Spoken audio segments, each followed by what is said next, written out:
Welcome to my channel. Sebelum lanjut baca kisah Tiara, jangan lupa subscribe, like, komen, dan share ya. Hamil saat bercerai, karya Nova Iren Saputra. Part 9, mengatur rencana.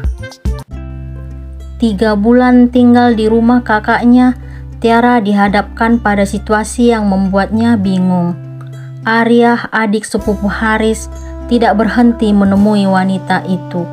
Arya kini sudah menetap di Indonesia untuk mengurus perusahaan keluarganya.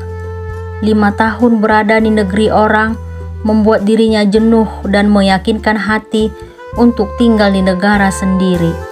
Haris dan Tika merasa curiga dengan keputusan Arya. Mereka tidak percaya sepenuhnya dengan alasan yang diberikan oleh laki-laki tampan itu tersebut. Semenjak bertemu Tiara, Arya tidak mampu menghapus bayangan wanita tersebut. Tika dan Haris sudah menjelaskan status Tiara yang sebenarnya, tetapi laki-laki itu tetap tidak berhenti mendekati adik ipar dari kakak sepupunya. Arya bahkan sering mengatakan bahwa dirinya ingin membantu beban penderitaan yang Tiara hadapi saat ini.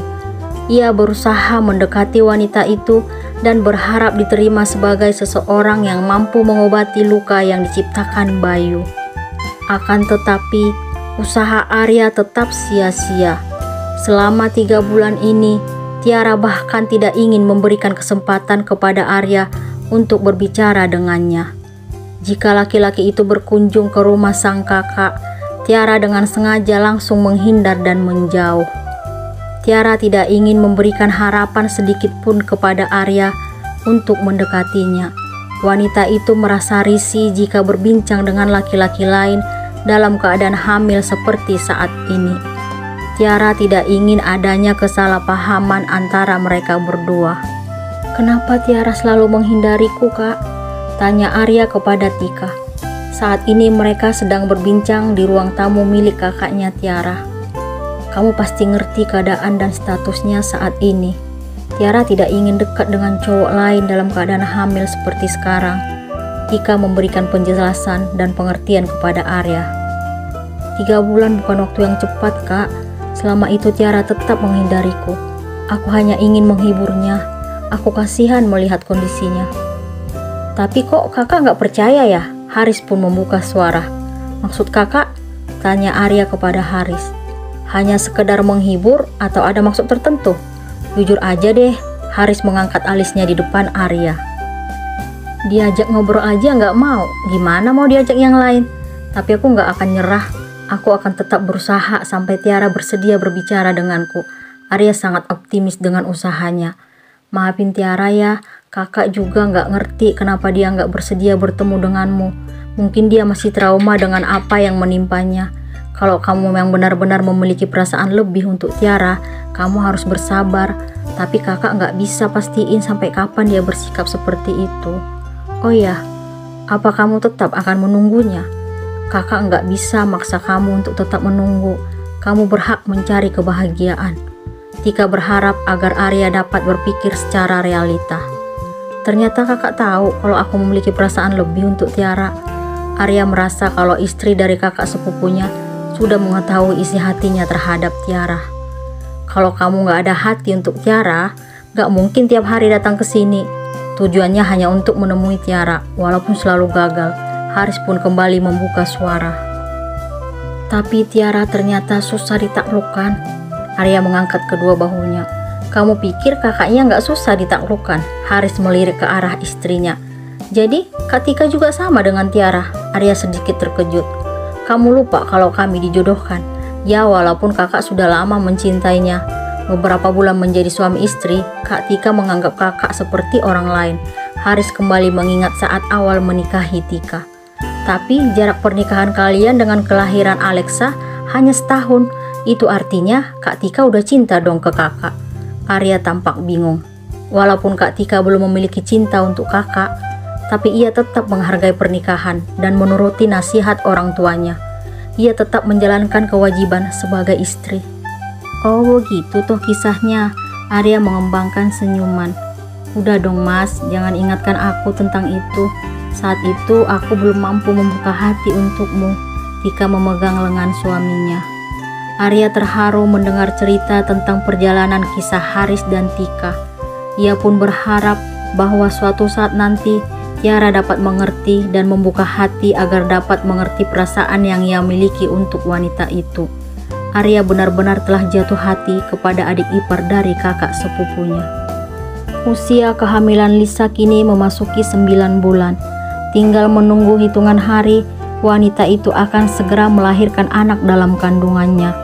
Melihat perut sang istri yang sudah membesar, Bayu tampak bahagia dan wajahnya sangat berseri-seri.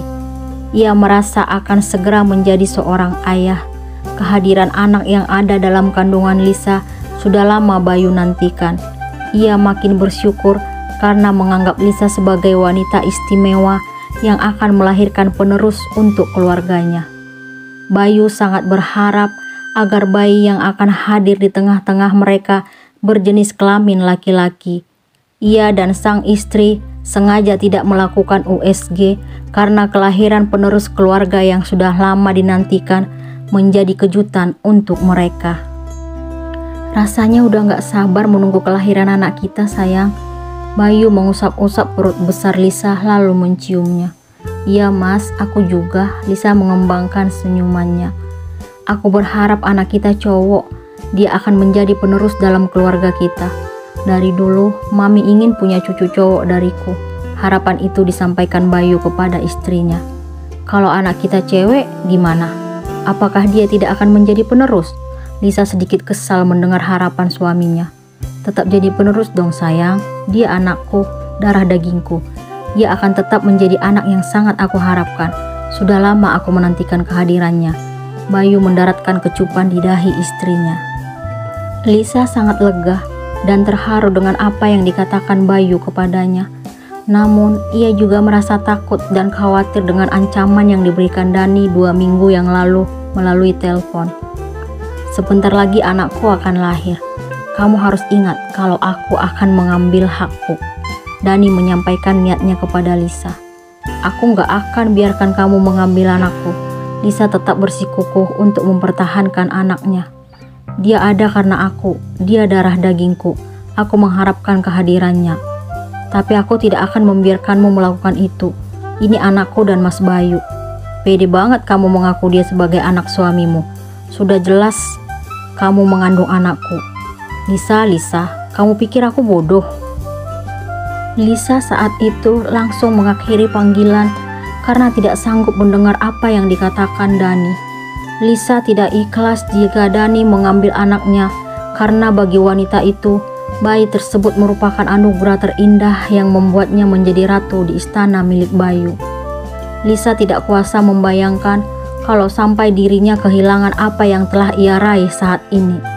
Semua kemewahan yang ia nikmati telah membawanya menjadi seseorang yang takut akan kemiskinan. Lisa tidak ingin kembali susah lagi seperti sebelum menikah dengan Bayu. Walaupun dulu Dani yang selalu memenuhi kebutuhannya, tetapi semua itu tidak sebanding dengan apa yang ia dapatkan sekarang dari Bayu.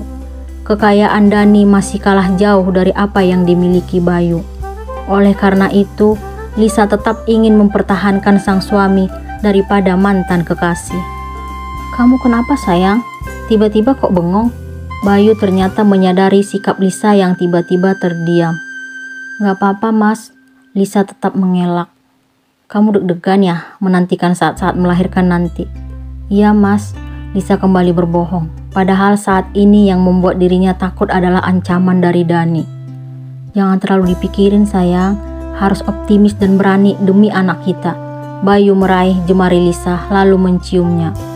Perhatian dan kasih sayang yang ditunjukkan Bayu membuat Lisa tidak mampu berpaling dari laki-laki itu. Ia merasa takut dan tidak dapat membayangkan hidupnya seperti apa kalau sampai berpisah dengan Bayu. Lisa kini berpikir keras untuk memikirkan cara agar Dani tidak mengganggu hidupnya lagi.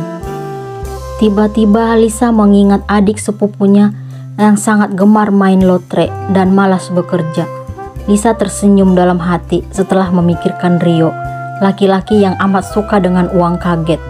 Ia selalu membantah jika diminta mencari pekerjaan.